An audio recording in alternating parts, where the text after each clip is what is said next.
તો હવે આગળ વાત અંકલેશ્વરની ઔદ્યોગિક નગરી અંકલેશ્વરમાં ચોમાસાની શરૂઆત થતાં જ દર વર્ષની જેમ આ વર્ષે પણ પર્યાવરણના વિનાશના વરવા દ્રશ્યો સામે આવ્યા છે। વિકાસના નામે સ્થાનિક તંત્રના કથિત સહયોગ અને પ્રકૃતિના ઘાણ કાઢવામાં આવી રહ્યો છે। પ્રથમ વરસાદની સાથે જ ઉદ્યોગ દ્વારા કેમિકલયુક્ત પ્રદૂષિત પાણી ખુલ્લામાં છોડી દેવામાં આવ્યું।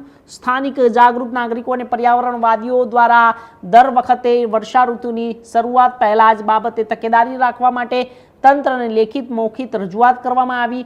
આમ છતાં વહીવટી તંત્રની ઘોર બેદરકારીઓને કારણે વર્ષે પણ આ દ્રશ્યો પુનરાવર્તન થવાની શરૂઆત થઈ ચૂકી છે।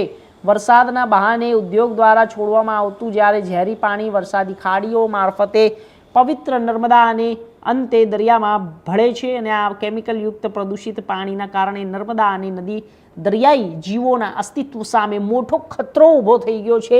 આસપાસના ગ્રામ્ય અને શહેરી વિસ્તારોમાં રોગચાળો ફાટી નીકળવાની અને ગંભીર બીમારીઓ થવાની ભીતિ સેવાઈ રહી છે। નેશનલ ગ્રીન ટ્રિબ્યુનલ કોર્ટ દ્વારા કેટલાય કડક આદેશો આપવામાં આવ્યા છે।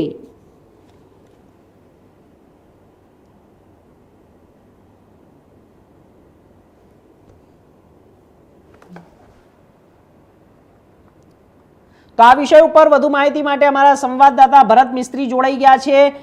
ભરત, શું છે આખી ઘટના કે જ્યારે આ પ્રદૂષિત પાણી છોડવામાં આવ્યું છે, કેમિકલ યુક્ત પાણી છે, પ્રકૃતિને નુકસાન થઈ રહ્યું છે, વહીવટી તંત્રની ઘોર બેદરકારીઓ સામે આવી રહી છે, આના માટે શું પગલાં લેવામાં આવી રહ્યા છે? ભરત,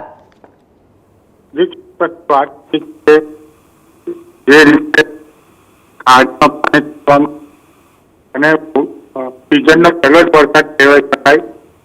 ભરૂચ જિલ્લામાં સૌથી વધુ વરસાદ હાલ ગઈકાલે રાત્રે હતો, પણ એ વરસાદની આડમાં જે ભૂમાફિયા કેમિકલ માફિયાઓ છે એ વહેતા પાણીનો પ્રવાહ જોઈને કેમિકલ છોડવામાં સક્સેસ થયા છે અને તંત્ર તપાસ કરી રહી છે।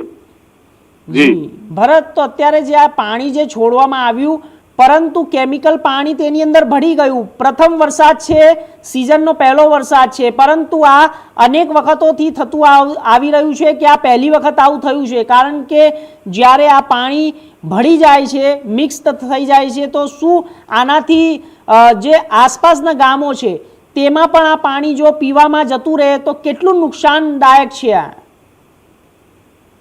વાત કરી છે અગાઉ પણ